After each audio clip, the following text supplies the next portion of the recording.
저는 현재 나이 61살이고 5년 전 외국인 여성과 재혼을 하여 현재까지 잘 살고 있는 사람입니다. 제가 오늘 드릴 이야기를 먼저 요약해 보자면 다음과 같습니다. 처음부터 국제 결혼을 해야겠다는 생각을 한 것은 아닙니다. 짧은 시간에 누군지도 모르고 결정을 한 것이 아니라 충분히 서로를 알았다고 하는 시점에 함께하기 위한 유일한 방법이기에 국제 결혼을 하게 되었다는 것입니다. 혹시 궁금해 하실 분이 한 분이라도 계실지 몰라서 미리 말씀드리자면 제가 국제 결혼을 하면서 썼던 돈은 약 300만 원 정도입니다. 베트남에 한 번 갔을 때 쓴 돈, 혼인신고를 할 때 필요했던 약간의 돈, 그 정도였습니다. 그러면 이제 제가 어떤 상황에서 그러한 일들을 마주하게 되었는지 말씀드리겠습니다. 이야기 시작하기 전에 가능하시면 구독과 좋아요 부탁드립니다. 5년 전 그때는 제 나이 55살, 몸도 마음도 지쳐 있을 때였습니다. 이혼한 지 벌써 16년째였지만 과거에 사로잡혀 세상에 없는 듯 살고 있었습니다. 저에게 재혼은 생각지도 않았던 일이었습니다. 그저 좀 외롭다는 생각이 들었고 아주 가끔은 여자가 그리운 때도 있었습니다. 하지만 그것은 잠시 동안의 충동이었을 뿐이지만 마음속에 깊게 자리한 공허함은 뭐로도 채울 수가 없었습니다. 그래서 생각했습니다. 그냥 이야기나 주고받을 수 있는 여자친구를 하나 만들어 보자. 그러나 고향인 농촌에서 생활하고 있다 보니 기회는 거의 없었습니다. 젊었을 때 기억을 더듬어 채팅을 해보기로 하였습니다. 하지만 나이도 많고 내세울 것도 없는 남자인데 누가 선뜻 저희 여자친구가 되어줄까요?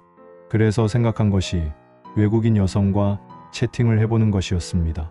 방법은 많이 바뀌었지만 조금 알아보니 할 수 있을 것 같았습니다. 스마트폰 채팅 앱을 찾아서 깔 수 있고 그 앱을 사용하는 방법을 조금 배우면 될 것 같았습니다. 그리고 언어가 다르니 번역을 해주는 앱을 찾아서 깔고 이용할 수 있으면 가능할 것 같았습니다. 저는 몇 개의 앱을 설치하여 조금 사용해 봤는데 그 중에서 미프라는 앱이 가장 나은 것 같았습니다. 사진과 자기소개를 적어 올렸습니다. 그리고 며칠 동안은 외국인 여성들의 프로필만을 넘겨보았습니다. 우습지만 낯선 외국인 여성들의 사진을 보는 것만으로도 힐링이 되는 듯 했습니다. 쑥스럽고 어색했지만 용기를 내어 말을 걸어보았습니다. 처음에는 그저 형식적인 인사와 자기소개였습니다. 안녕하세요. 저는 한국에 사는 이러이러한 사람입니다. 그런데 예상 밖으로 많은 분들이 제 이야기에 반응해 주었고 그들 또한 자신의 이야기를 들려주었습니다. 번역이 좀 어색했지만 무슨 말을 하고 있는지 어느 정도 이해할 수 있었습니다. 태국, 대만, 홍콩, 베트남, 필리핀 심지어 저 멀리 미국 사람과도 이야기를 나누어 보았습니다. 하지만 대부분의 대화는 잠시 스쳐 지나가는 것이었을 뿐 오래 지속되지는 못했습니다. 그러던 중 어딘지 모르게 대화를 하면 마음이 편안해지는 한 사람이 있었습니다. 베트남 사람이었으며 나이는 저보다 10살이 어렸습니다. 이혼 후 두 아이를 홀로 키우며 살아가는 싱글맘이었습니다. 하루가 끝나가는 늦은 저녁에 서로의 안부를 묻고 일상을 이야기했습니다. 그때는 제 상황이 별로 좋지 않았고 저는 있는 그대로를 이야기했습니다. 저에 대하여 실망해서 떠날 거라면 더 정이 들기 전에 떠나기를 바랬습니다. 하지만 그녀는 그 어떤 상황도 사람의 삶에서 있을 수 있는 일이라 위로하였고 되려 저에게 용기를 주었습니다. 그러한 이해와 배려가 저에게는 큰 위안이었습니다.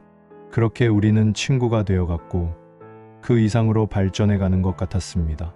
그때쯤 저는 현실 속의 그녀를 만나고 싶었습니다. 그런 저의 뜻을 전하자 그녀는 아주 기뻐했습니다. 그녀를 알게 된 지 5개월이 지난 어느 날 저는 혼자서 하노이로 향했습니다. 그녀에게 부담을 주지 않으려고 숙소 예약과 그곳에서의 경비를 위해 얼마 되지 않는 돈이 남아 미리 송금을 하였습니다.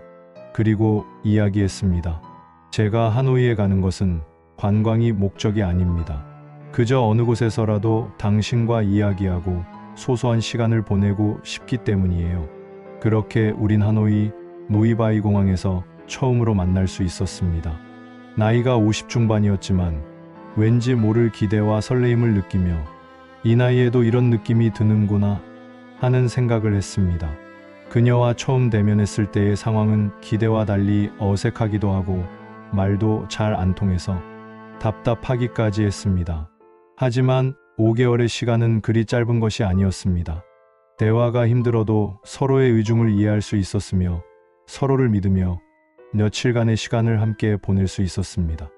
호안기엠 호숫가에서 야경을 감상하며 이야기를 나누었고 도시의 골목골목을 다니며 낯설은 문화를 신기한 듯 구경하였는데 그녀는 제게 자신의 나라에 대해 설명해 주려고 애를 썼습니다.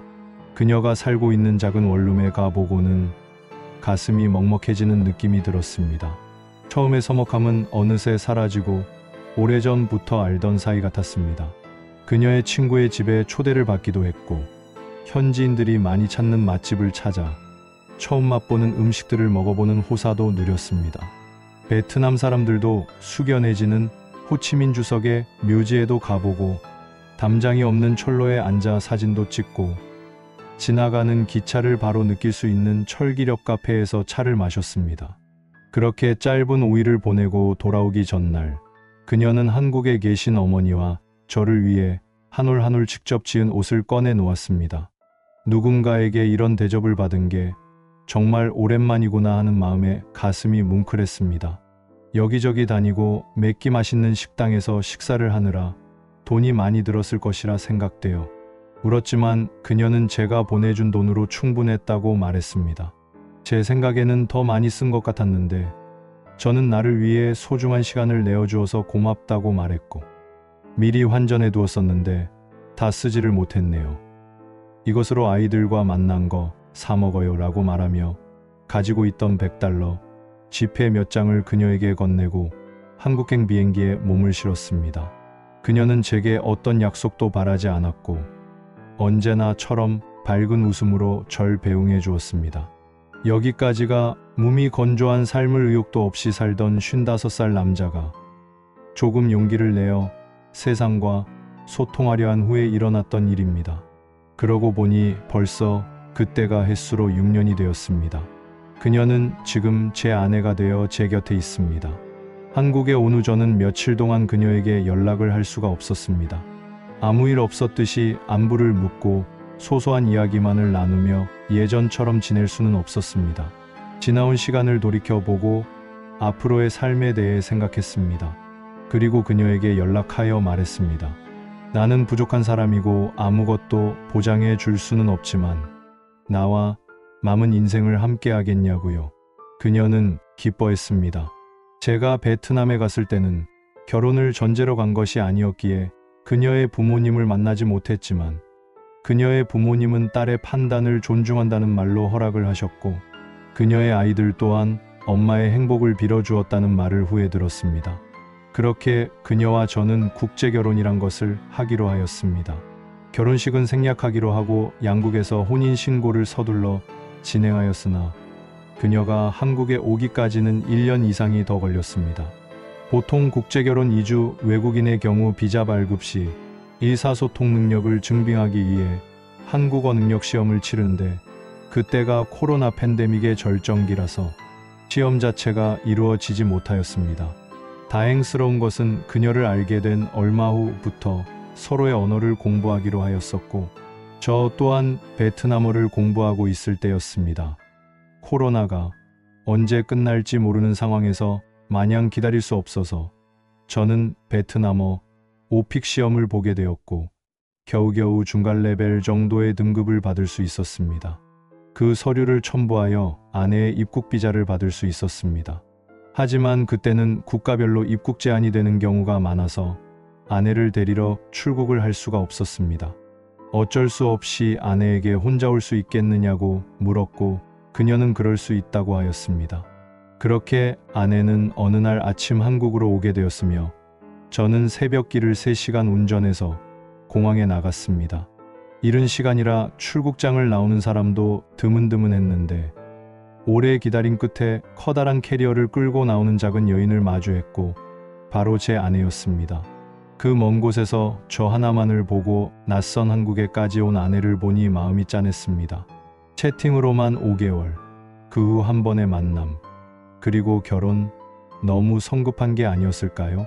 그렇게 저희는 함께 살기 시작했고 좋은 것도 많았지만 처음엔 문화적인 차이를 실감할 수 있었습니다. 몰랐던 상대의 또 다른 면에 혼란스러워했고 여러 번 다툼도 있었습니다. 하지만 부모의 효도하고 가족을 소중히 여기는 아내가 많이 고마웠습니다.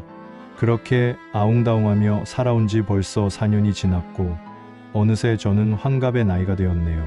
아내가 온 후 저희 삶에도 많은 변화가 있었습니다. 그간의 시골 생활을 일부 반납하고 늦게나마 할 수 있는 일을 찾게 되었습니다. 주중에는 직장에 나가 일을 하고 주말엔 예전처럼 농장에 가서 주말 농부의 삶을 살고 있습니다. 아내도 어찌어찌 직장을 얻어서 일을 하게 되었고 여러 면에서 저희 생활은 이전보다 훨씬 안정되었습니다. 무엇보다 다행스러운 것은 시간이 서로를 이해하게 이끌어 주었으며 상대의 면면을 존중할 수 있게 되었다는 점입니다. 이제는 거의 다투는 일도 없고 편안한 친구처럼 함께하는 동반자가 되었습니다. 저에게 있었던 이 일들은 요즘 세상에서 특별한 일도 아니고 자랑할 만한 일도 아님을 알고 있습니다. 요즘은 국제 결혼하는 사람을 많이 보게 되는 것 같습니다. 저마다 이유도 있고 사정도 있을 테고 과정도 살아가는 모습도 다양한 것 같습니다. 나이가 들어서 곁에 아무도 없다면 어떨까요? 어떤 이는 그게 편하다는 분도 있지만 제 경우는 그러지 못했습니다. 하지만 아무나 곁에 있다고 마음이 편해질까요? 자신만의 생각대로 행복한 삶으로 이어질까요? 살아온 문화가 다르고 성격이 다르고 언어가 다른 두 사람이 만나서 원만하게 사는 것은 사실 어려운 일입니다. 그렇기에 상대에 대하여 어떠한 느낌을 가지게 되기까지 시간이 필요하다고 생각합니다. 그렇게 서로를 받아들인 후라면 생각보다 편안하고 행복한 삶으로 이어질 수도 있는 것 같습니다. 노후에 혼자이시라면 한번 생각해 보세요. 저는 추천합니다. 나이가 많아도 새로운 누군가를 알아가는 과정은 충분히 삶의 활력소가 되고 만일 좋은 사람을 만나 함께하는 계기가 된다면 그것도 좋은 인생 아닐까요? 마지막까지 들어주셔서 감사드립니다. 늘 건강하시고 행복한 하루 되세요.